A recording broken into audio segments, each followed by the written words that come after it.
You've seen the title. I got a bit of a tricep imbalance, and it's not an imbalance in the actual size of the muscle, but in the strength. So my left tricep is actually slightly weaker than my right, and that's kind of impairing my ability to do my pressing movements on my right side. So I'm really focusing on unilateral tricep movements.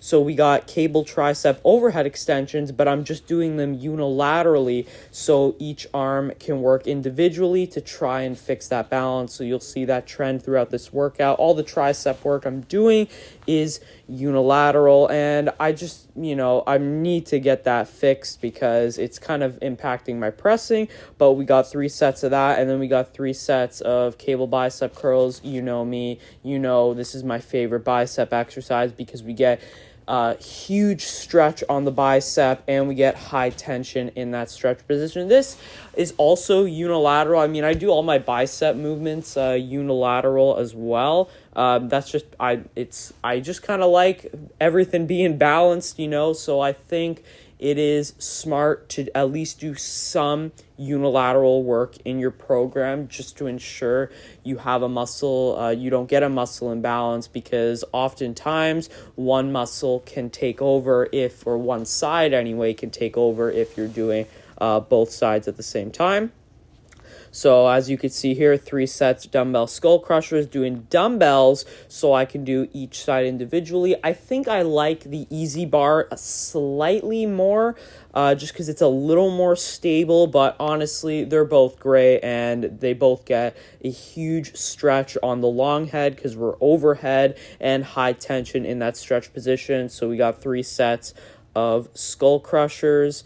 So we're doing them here, and I kind of like to rotate my wrists at the top. You don't really have to do that. I've actually started now maybe doing some sets without doing that. It is a little bit harder because when you rotate your wrists at the top, you take away tension on the tricep, whereas when you have it in a hammer grip the whole time, it's more constant.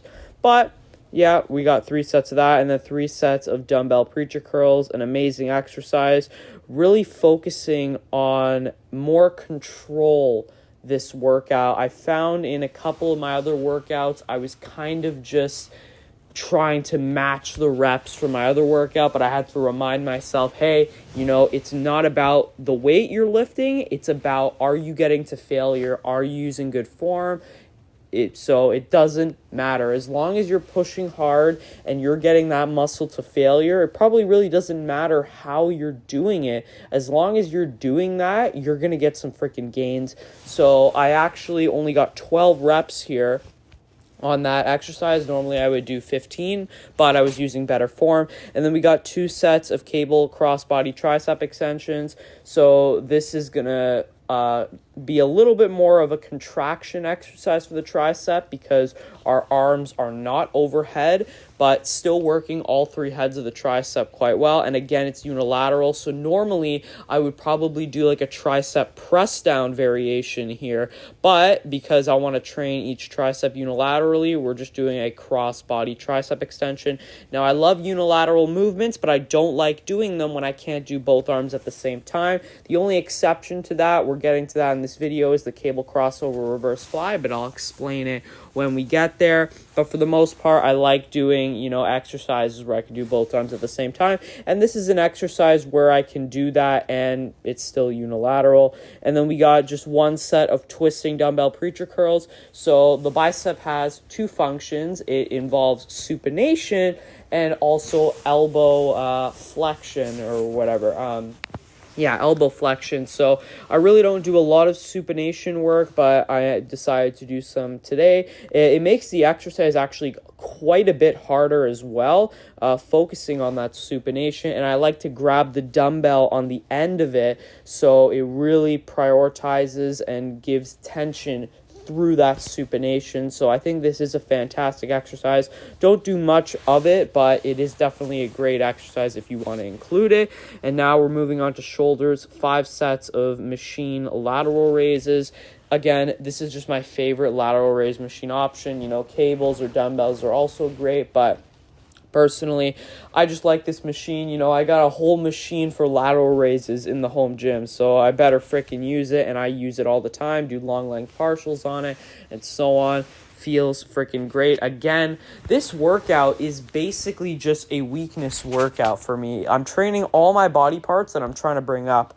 My arms, shoulders, and calves are the body parts that are, I think, personally weakest on my physique. I think back, chest, and legs are my strongest, specifically back and legs, I think.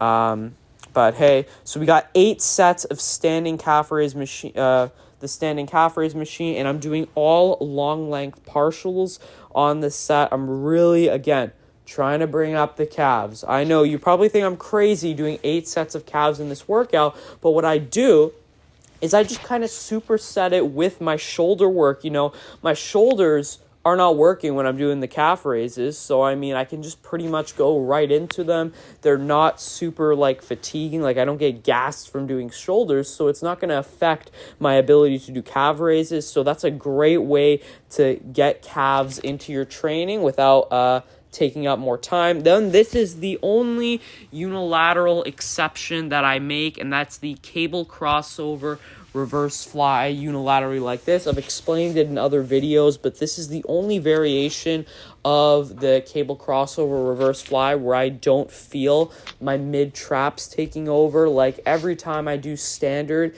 cable crossover reverse flies, I feel my mid traps. Just my mid traps are always sore and it's not my rear delts, but this variation I think isolates my rear delts so much better. So personally, I mean, if you don't want to do one arm at a time, you know, obviously it takes twice as long, so you can just do the standard. But for me and my goals, this is the best variation, and it kind of sucks. You got to be disciplined to do, you know, twice as long and shit like that. But for my goals and for what I want, it's worth it. And then we got 2 sets of dumbbell shoulder press. Now, the limiting factors here are probably going to be my side delts and triceps and not my front delts, and that's why I actually put this towards the end of my workouts, so my triceps and side delts are pre-fatigued, because, you know, we all got overdeveloped front delts and stuff like that. So I think this is a great way to have the side delts and triceps be more of a limiting factor, because I would want to bring those up a little bit more. So that's why I always put my dumbbell shoulder press at the end, and that's why I also have to use way lighter weights when I'm doing it. Normally I can maybe do 40s, 45s and shit, but there you saw I was doing 35s. So, and then just to isolate the front delts a little bit more, we got 2 sets of cable front raises, and I like this because our arms track behind the torso, so we get maximum stretch on the front delt, and we get peak tension in that stretch position. So an amazing exercise, but that is the workout, guys. So thank you so much for watching. I'll let you know how my tricep imbalance goes as I keep doing these unilateral movements. And yeah, I will see you in the next one. Peace.